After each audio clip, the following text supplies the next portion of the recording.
And so for the Bears, it's going to be one of the biggest. Wait, what are you doing here, Andy? Like, Hey, what? Why are you in my cold open?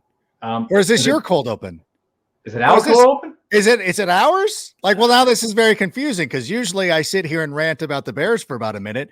I know that you like to tee up a lot of the stuff on the Browns. Yeah. This feels awkward. So I listen, not to step on it. Should we just ask Sammy to start the show? Sure. Good idea. Let's do it. Sammy, start the show. Turn up your volume. Because you're about to listen to The Sick Podcast. It's gonna be sick. Welcome to a very special edition of the Sick Podcast, a collab with Chicago and Cleveland, and I am pleased to be joined with Andy McNamara. I've been waiting to enunciate your name that way, McNamara, like an old Summerall murder. She wrote, Andy Mac. Yes. Namara. Hey, how you living? How's everything going? I got Flacco fever, Adam. Okay. I don't want a cure. I don't want a pill. I got Flacco fever. I'm burning up and I love it. You know what? I don't want to start off with the hottest take of all time, but I found your team very unlikable with the quarterback that you were scheduled to go with at the beginning of the year. Right. I like Joe Flacco, and can I just come out and say it? I think your team's better with Joe Flacco than you would have been with the other guy. Adam, you are 100% right. That is both depressing, shocking, and since we're living in the present, like, okay, I'll take it. You're right. Look, if you're not a Browns fan, I don't blame anybody for not liking this team with Deshaun Watson. If he went to any other team, I'll admit it. If he went to any other team, I'd be right there with you. But he's on my team, so I gotta like him, right? Like that's how it goes. But with Joe Flacco, like Adam, without a doubt, statistically, how the team feels and talks at practice, they feel more confident, and the stats show are better through small sample size. Two games with Joe Flacco. Yeah, and I want to tell everybody right now, I know that, I've had a run of success of picking games over the last number of weeks, especially with the Broncos and some other things. And the Browns fans love to come out and be like, what about your Browns? Listen, I severely underestimated the Browns. That is and I'll be honest with you, I did not think your quarterback, regardless of what happened off the field, I just don't think he's very good. I think he's kind of overrated. I think missing so much time was a huge deal. I really like the way the Browns are constructed right now. I think that I commend Joe Flacco there was probably a lot of opportunity for him to go here or there. A lot of quarterbacks went down this season, but he really played his cards correctly, and just waited for the right opportunity in the right moment. And so now they're still in the, I was looking at the AFC playoff picture earlier. They're in the playoffs right now. The top wildcard spot. Yeah. So some of the teams chasing them, like Denver's out. The Bills are out. There's the Texans are out. They just lost to the Jets, as I correctly predicted. And I called my shot. I got to say, Baltimore's playing pretty well, but how do the Browns fans feel? Because with Kansas City struggling, some of the other teams not looking that impressive outside of perhaps the Ravens, is there a team better than the Cleveland Browns right now in the AFC? Right now as it stands, Adam, I don't think so. Because you look at Kansas City, Pat Mahomes is crying and whining and running all over the place and freaking out because he faced one bit of adversity.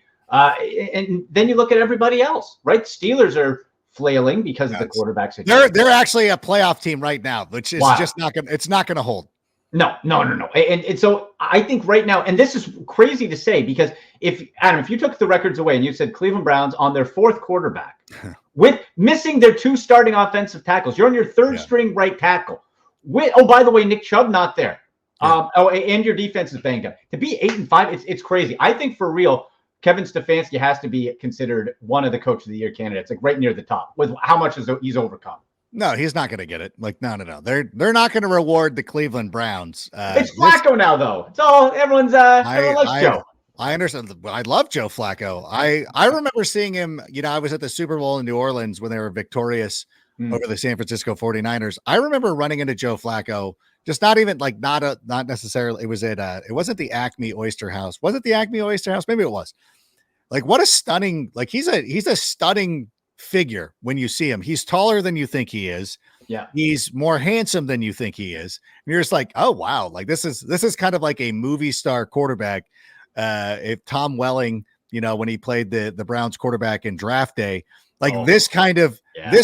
character, and I think it's a good match. And again, I'm not trying to placate the Browns fans, because again, I will happily admit that back in March, I was absolutely wrong about the Browns, but they're playing pretty good. But I got to ask you, Joe Flacco's had some success. Love what he's done with David Njoku, because he's been tremendous, and he was a great fantasy value. Speaking of fantasy value, Underdog Fantasy is the best way to play fantasy football, and it is free and easy to get started. And better yet, go to Underdog Fantasy right now. Use the promo code SICK, and Underdog will match your initial deposit up to $100. If you're out of your traditional fantasy leagues, Underdog Fantasy has a wide variety of ways that you can play fantasy football.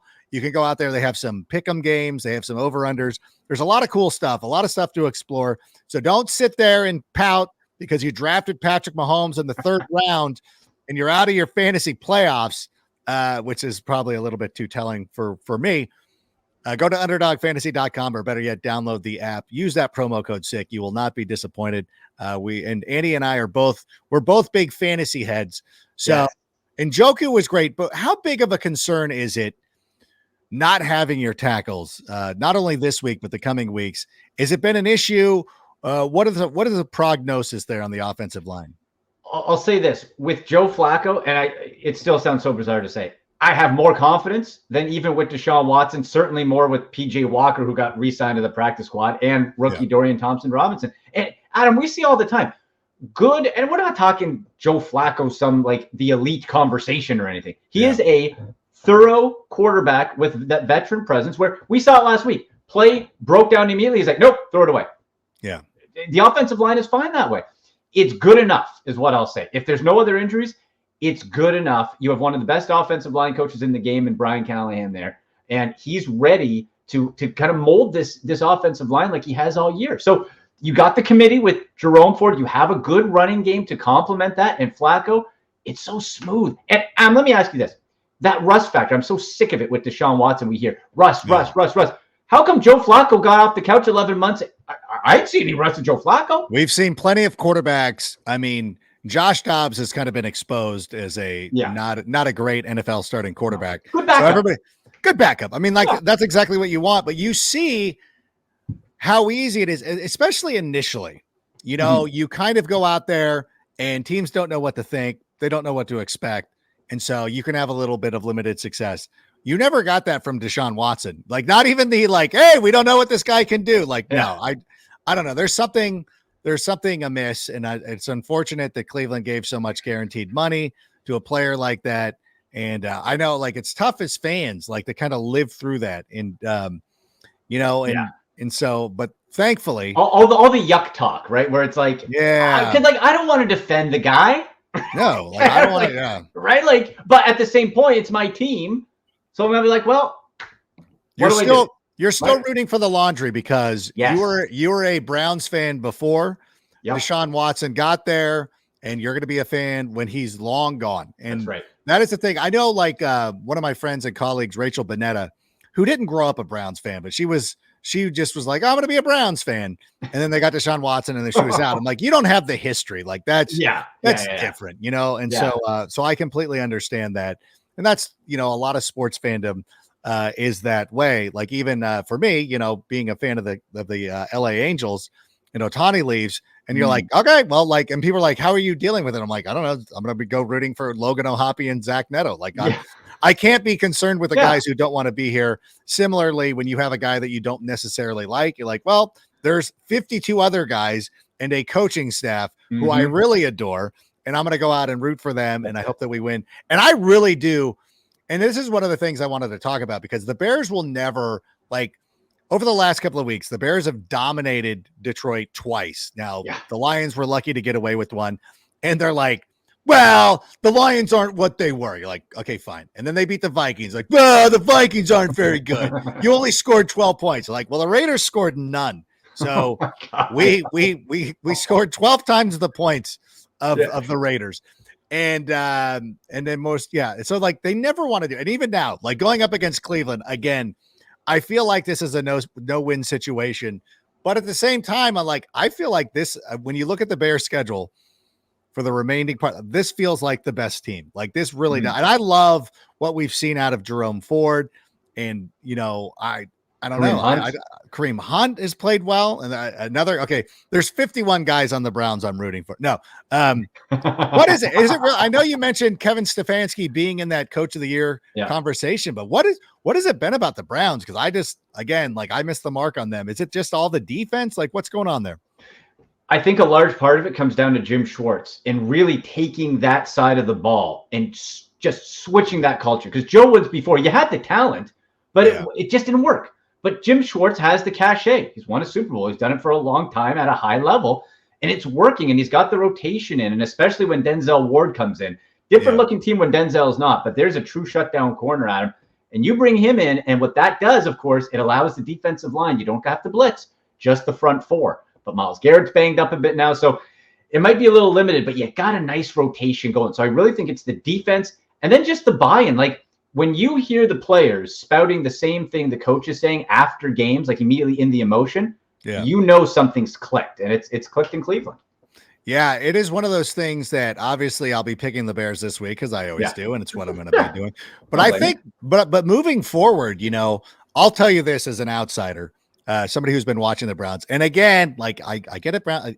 Like, bring up the thing. Like, it's fine. Like, I see that so often on my feed, the video come up. I'm like, leave him alone. It was wrong. I don't know what you want me to say. Like, it was wrong. Like, people are like, some of the other teams I missed on, the Colts are much better than I thought they were going to be. And people are like, what do you mean? I'm like, they're better than I thought. I don't know what to tell you. Like, we do that in March, and they didn't give me a lot of time to prepare that. So for a couple of them, I'm like, shoot, I wish I would have been able to dig in. I don't think I would have moved Cleveland, or I would have done a better job of moving around, but I still had the Cleveland Browns. I still had you guys missing the playoffs. I did not think I think you benefited from Deshaun being out. Like, I really do. Like if you, Nick Chubb, no, obviously not. Like, Nick Chubb is one of my favorite. Nick Chubb is one of my favorite players in the NFL. So if you would have told me Deshaun Watson was out, I would have been like, I might give them a few more wins. Like I kind of like it, but it's a testament to you, and it's a testament to Jim Schwartz. And from an outsider, as I look at the other teams in the AFC, and people always ask, like, who do you really like? I'm like, I like Baltimore. Like, I think Baltimore's good, and I like Lamar Jackson, and I like some of their pieces. And I know last week they finally got Zay Flowers into the mix a little bit more. They gave him some red zone targets, which is huge. But I don't know. Do they score enough? Are they explosive? I know it's a great game for Lamar. But can they score against the Browns? And so when I'm looking at the AFC, and people are, I think I was on with Rogers in Canada, and they're like, hey, rank the AFC contenders, which to me is a really difficult thing to do because it's Baltimore. I really liked Miami before they lost to the Titans, to the dreadful Titans. What a joke of a franchise. No, our producers are Titans fans. That's for their benefit. They're behind, they're on the other side of the camera, just gritting their teeth, getting ready to cancel the show. But I look at the Browns, and I know that once we get closer to the playoffs, and I'm assuming like they're going to continue after this week, they will continue to win. I look at a team like the Browns, like, this is a team that can make a run. Like, like one of those teams, because they run, as you said, they run the ball well, they play good defense. And to me, it really comes down to how healthy is the defense when they get to the playoffs. Yeah. And for you, for an outsider, I'm like, AFC Championship. Yeah, I can see it. Like, God. I have no problem saying like, AFC Championship, like in the mix. Well, because like I think that one of the things that we saw about Miami was you can really frustrate them. And I know a lot of it was Tyreek Hill being out, but I think you can frustrate them. And if you limit a game and you shorten a game and you limit them to 5 or 6 possessions instead of 12, like there's a real opportunity to really frustrate that team. I think the Browns have a really good opportunity to make a deep run of the playoffs. I know you're probably trying to temper your expectations, but what's the feel with the Browns fans? How are you guys thinking? Always nervous and hand wringing, Adam, because whenever anything good happens, like 3 things go bad. So we get a win, and then we find out our starting left tackle, Jed Wills, who was supposed to come back, need another surgery, so he's gone for the year. Maurice Hurst, who did a nice job. He's number 90. He would do the old belly rub when you get a sack. Yeah. He's out. IR. So he's gone too. injuries keep Grant Delpit, who just signed a contract extension, tremendous young safety. He's going to miss at least 2 or 3 games. Yeah. So it's kind of like, okay, we know we can't have nice things. We never do as Browns fans. So everything's kind of just gravy. If can we keep overcoming? And it is a winnable game against Chicago, but I got to say, hey, lots of Browns fans, we want Justin Fields to do well because of the Ohio State connection. Just not too well this week. Yeah. And, our guy Tyler Scott is an Ohio kid who grew up going to Browns games. Yes. So I'm sure that I'm hopeful that you're rooting for him. He was talking about that too, like getting an opportunity to go back and play in Ohio in front of the hometown fans. I know that's going to be very special for him. Cool. I've always appreciated the Browns, and the fans always great. I actually like Cleveland as a city. I know people will be surprised. Amazing city. It is a fun city. Underrated because the downtown, you got the stadium downtown. There's the bars. There's East 4th. There's West 3rd. You got the all around the state. Like it's not like, let's say, Buffalo, where you're parking on some dude's lawn, paying $20, and then you go home. Yeah, and jump through a table on fire in a gravel parking lot. Like there's stuff to do right in downtown Cleveland. Yeah, you know what? And I always I don't know, Canton's not necessarily near Cleveland, but I always love going to the Hall of Fame and everything about it. And I know you probably don't want me to praise Cincinnati, but that's a great city too. But we'll leave that. I haven't been. I do want to go. You've never been to Cincinnati? No, I want to go to Kentucky because I'm a bourbon guy, Adam. So I want to I figure Cincinnati. You've never been to? This is insanity to me. I know. How far? What is it? 4 hours? How far is it? It's 4 hours from Cleveland. I'm based out of Toronto though, so I'm really. Oh, that's true. Yeah. I have to have an excuse. By the way, I'm going to tell you this, and we're not going to talk a lot of time on baseball because I know Cubs fans are disappointed that Ohtani didn't go there. Toronto fans are disappointed. So this does have a Chicago tie-in. Cleveland fans knew that he wasn't going there. No, I firmly believe that MLB orchestrated Ohtani and made him go to the Dodgers. It's a David Stern moment. You're going to the Dodgers. Yeah. We can't have our marquee player playing in Toronto. Maybe Chicago would have been okay, but they probably made him. Yeah, I think they wanted him on the West Coast still. I think Ohtani wanted to stay on the West Coast as well. So you got to go to the Dodgers. And for everybody who's well, he showed he's not about the money. He's still getting $680 million at the end of that country. It's about the money. It's about the money. It is about the money. But I want to ask you though. So I know how you guys are kind of pessimistic about your Browns. As an outsider looking at the Chicago Bears over the last couple of weeks, what have you thought about them? Obviously, they've played a lot better. They've blown a couple of games they probably should have won, but playing a lot better. What is an outsider's view of the Chicago Bears right now? I think it's improvement.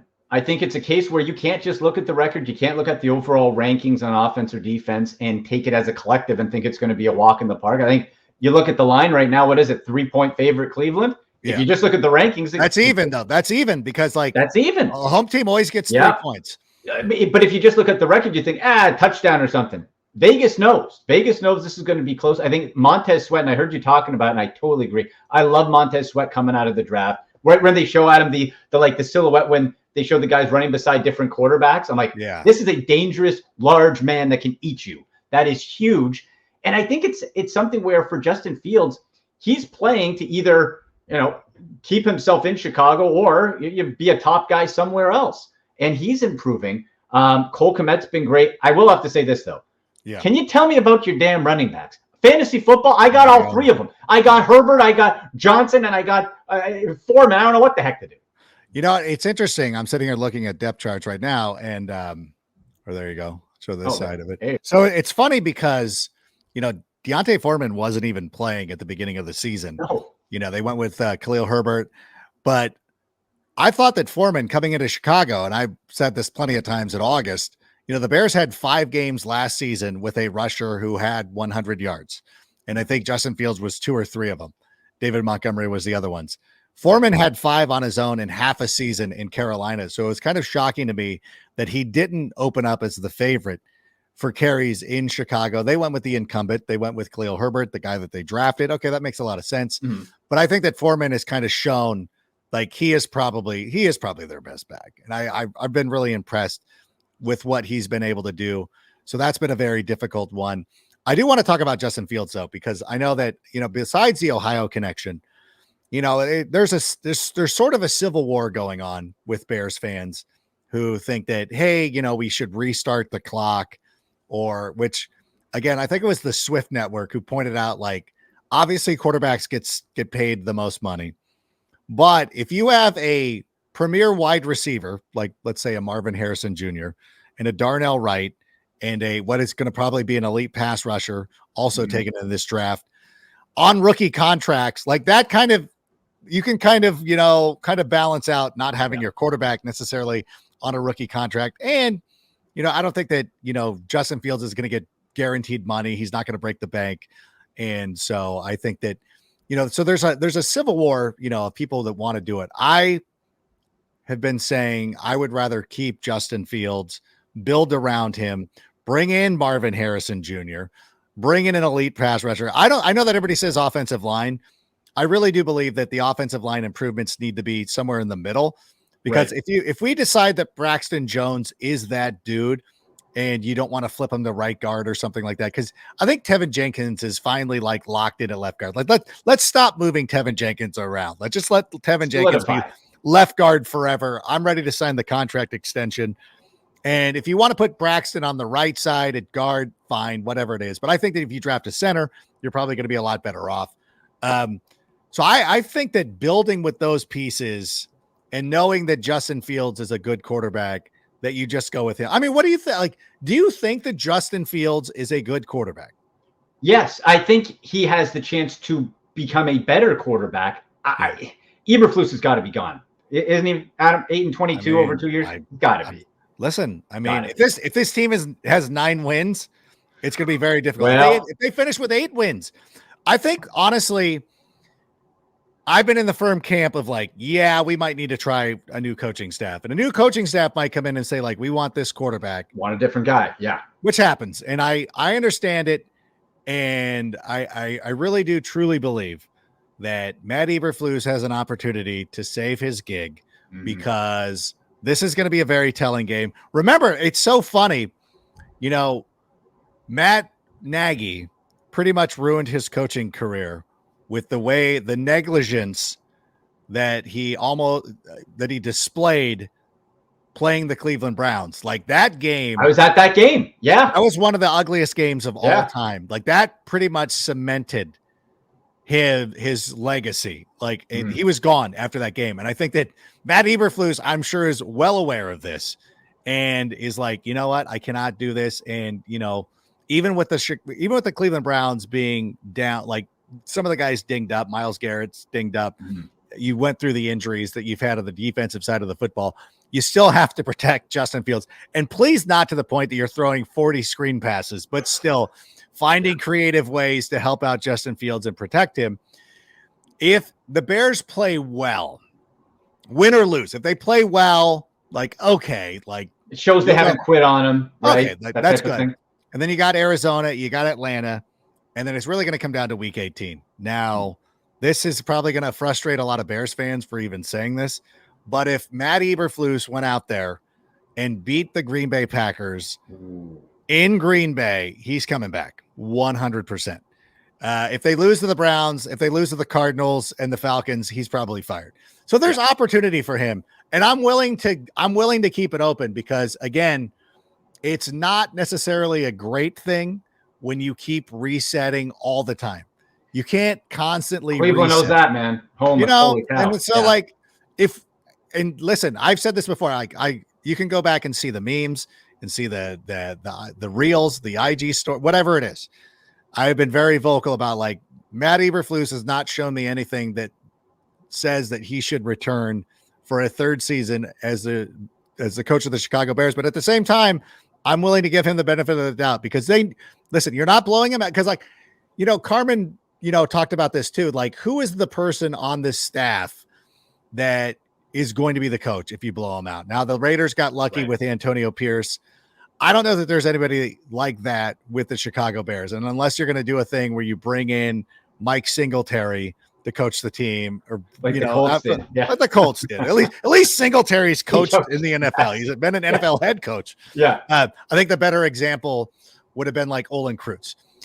So like something like that. So why not give him a chance? And listen, I'm willing to be a big enough person to say that if Matt Eberflus gets us close, 9 wins automatic, 8 wins with a victory over the Packers in week 18, he's coming back. Luke Getsy, willing to, I'm even starting to come around a little bit on him. And I've really liked the mature, you were talking about Joe Flacco, and I think that's such an underrated quality for quarterbacks. Like Joe Flacco is secure enough in himself of like, I've won a Super Bowl. I'm a veteran coming in here. I can throw the ball away once in a while. Yeah. And I thought that there was a play last week against Detroit where Justin Fields, like he showed his escapability. He was not going to take a safety. So he danced out of it. He did his thing, protected the football, picked up the third down with a 23-yard scamper or something of, 20 plus yard scamper. But there was also a play where like the guy had him and Justin just wore it and just took the sack and it pushed him back a little bit. I think it set up the 4th and 13 and it might've been the play, if I'm remembering this correctly, that set up the touchdown, but like he took the sack and it was a very mature sack, which is kind of a weird way to put, because the defense is playing well enough to where like, hey, like, okay, like we can stop Detroit. We can stop Detroit. Like it's right. Okay. And I think like that's what you want to see this week is that, you know what, you're playing a tough team. You're playing a tough defense. And so you can go out there and maybe you got to punt once in a while, but I think our defense is playing well enough that like, we should not fear that Joe Flacco is just going to necessarily march down the field. No disrespect to Joe Flacco, of course. Right.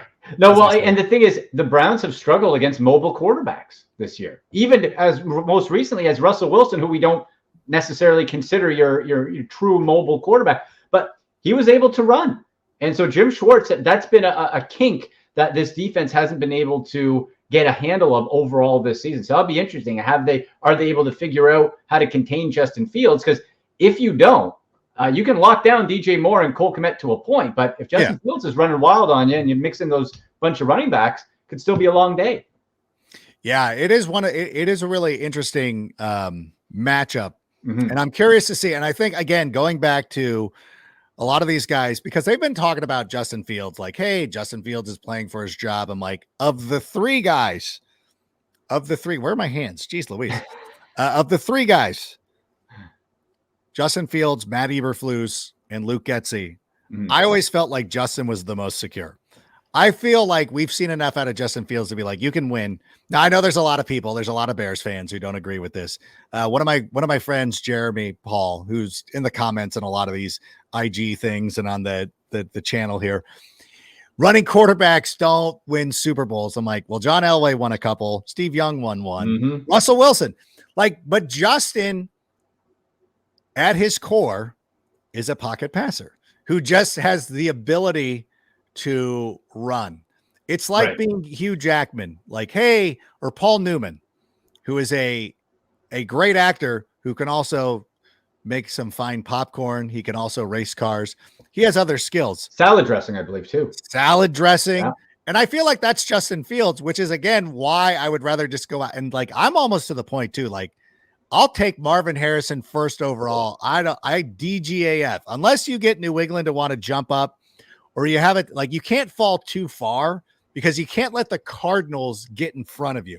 I think the Cardinals would be in play for Marvin Harrison Jr. Right. Because you got Carolina's pick top. Yeah. So yeah, you know what?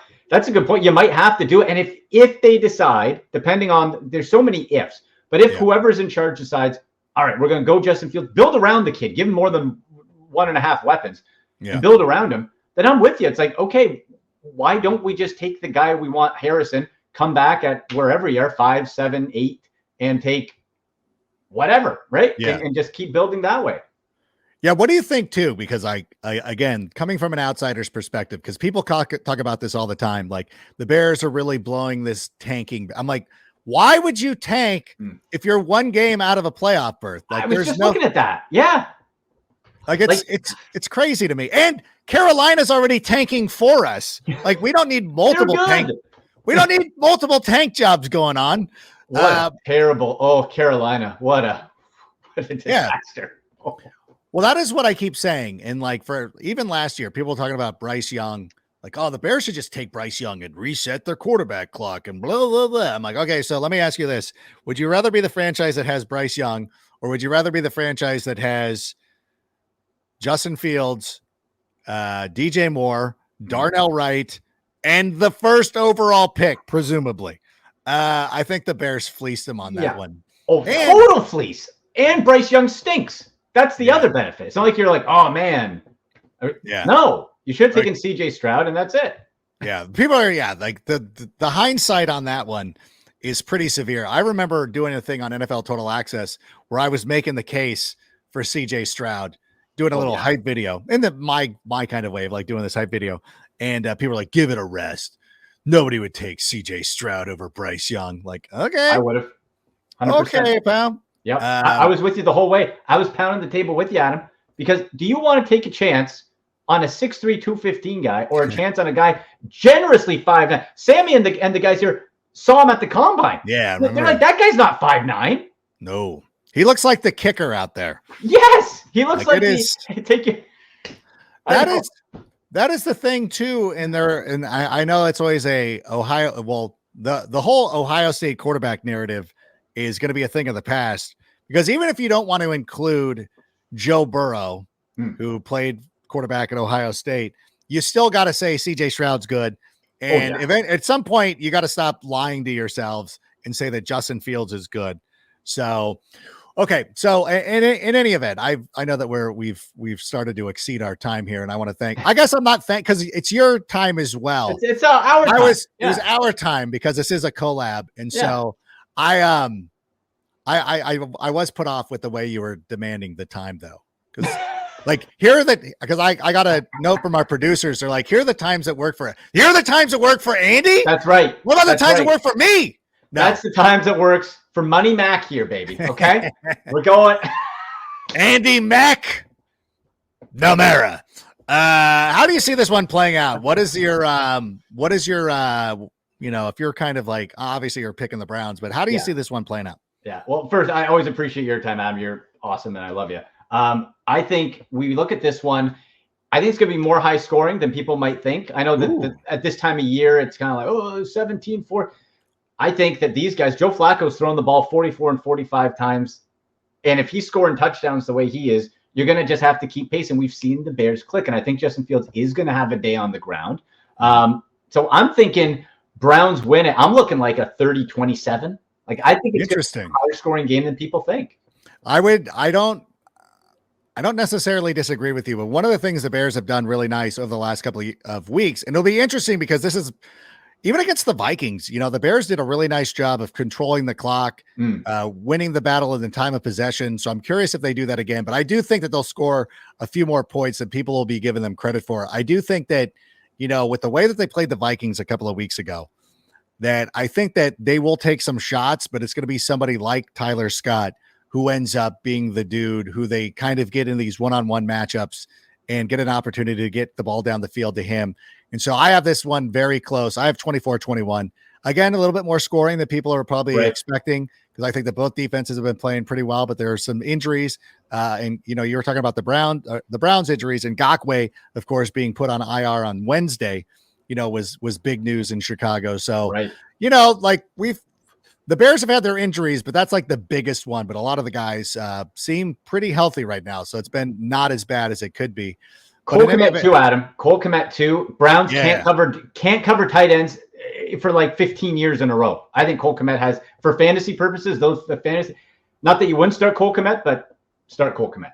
Get Cole Kmet into your lineup. Make sure you're on Underdog Fantasy. And before we go, I want to let everybody know that if you're in the Chicago area, the place to watch the games is Game Room Chicago. It is an awesome place. It has all the bar games that you would love.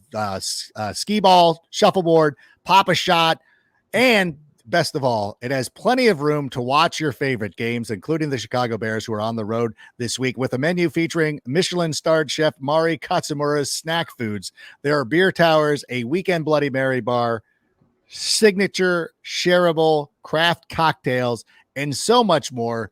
Game Room Chicago is the place to be to watch this epic matchup between the Browns and the Bears. And I know that it'll be a highly contested battle between these two teams. The Browns obviously playing not only for a playoff spot, but possibly the AFC North, the Chicago Bears back into the playoff race. But once this week is over, we can go back to liking each other. Yes. I think a team that I really admire. I honestly, I do like I do love the city of Cleveland. I love the fans. I know a lot of them are upset with me, and that's fine. Hopefully this will help. This will help mend some fences a little bit. I'm not that bad of a guy. Listen, guy. I've admitted that I was wrong. I love Joe Flacco, and I think you're a good team. And wait till the playoff picks start, because I'm gonna be on the Browns a lot. So I can't wait for that. Let's go. So thanks to everybody who joined us here for this very special Sick Podcast collab. We appreciate you being here. Have a great football weekend. Bear down, and then whatever your little catchphrase is. Browns against the world, babe. I got the shirt. There it is. Browns against the world. All right. Have a great weekend. Thanks, everybody. Appreciate you being here. And Sammy, why don't you go ahead and play us out? And that's a wrap. Hope you don't miss us too much until next time. Follow the Sick Podcast on YouTube, Instagram, Facebook, Google Play, and Apple Podcasts.